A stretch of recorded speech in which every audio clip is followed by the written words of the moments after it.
Here, come here. I have a confession to make. Mr. Contest Chairman, ladies and gentlemen, I love divinely sinful, wickedly delectable ice cream sundaes with lashings of strawberry ice cream, cherry topping, nuts. And I'm not the only one. A friend that I have known since we were both young also loves ice cream sundaes. But Jason is different. He likes chocolate ice cream with fudge topping, sprinkles, no nuts. But that's not the only reason he's different. You see, for as long as I have known him, Jason has always had the attitude that anything is possible, despite his limitations. At school, Jason was the victim of ridicule and vicious taunts from the other kids because of his physical challenges. His hands and feet were dreadfully deformed.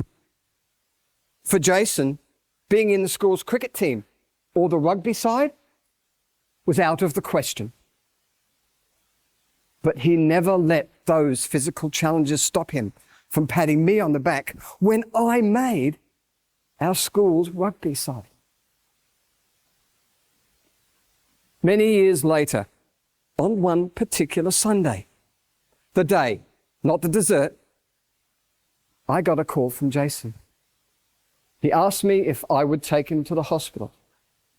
His mum was gravely ill. Jason's mum was the one person who always believed in him, loved him unconditionally. After an all-night vigil, Jason's mum passed away. Seeing him go through the pain and tears of his mum's funeral, I thought to myself, it's not fair. Hasn't he suffered enough? I guess not, because a couple of weeks later, Jason's kidneys began to fail. He became dependent on a dialysis machine. But true to his anything is possible attitude, Jason just kept going. He did his mum proud. On another warm Queensland summer Sunday, Jason's attitude and example helped me to overcome a self-imposed limitation. I have long craved for the rush of air and adrenaline that comes from sliding down a flying fox. But I just couldn't do it. My fear of climbing up a swaying tree, only 6 inches wide, the rope, my helmet, the foot pegs being my only security, was just too much. On that Sunday, Jason helped me to overcome my fear.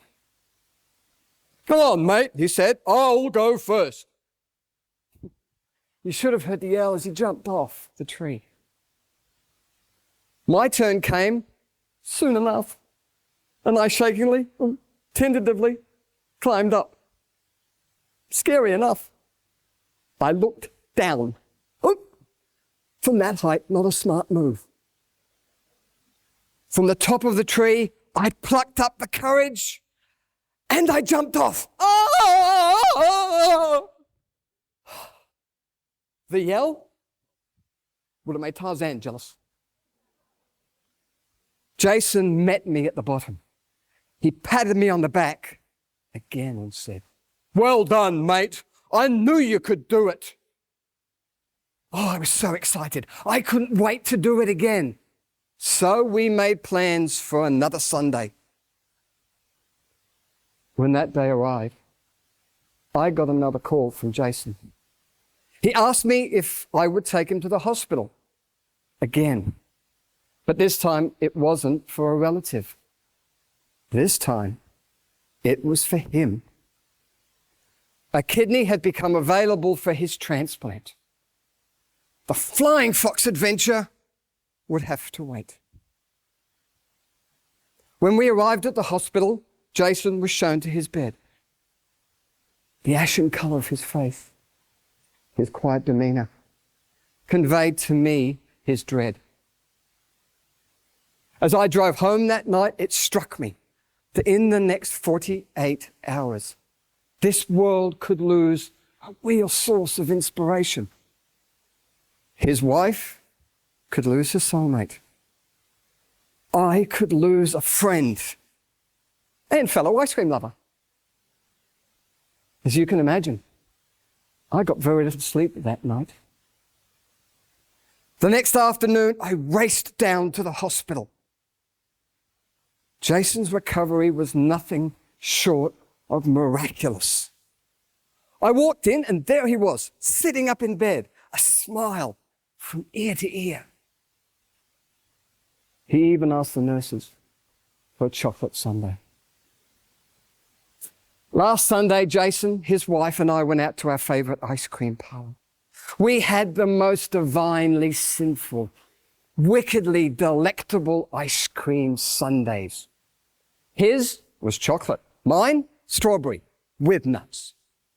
We were celebrating the first anniversary of Jason's transplant and my second flying fox ride. I realised something that day, something that Jason had always known, something that we would like to share with you. That on any Sunday, in fact, on any day, anything is possible. Mr. Contest Chairman,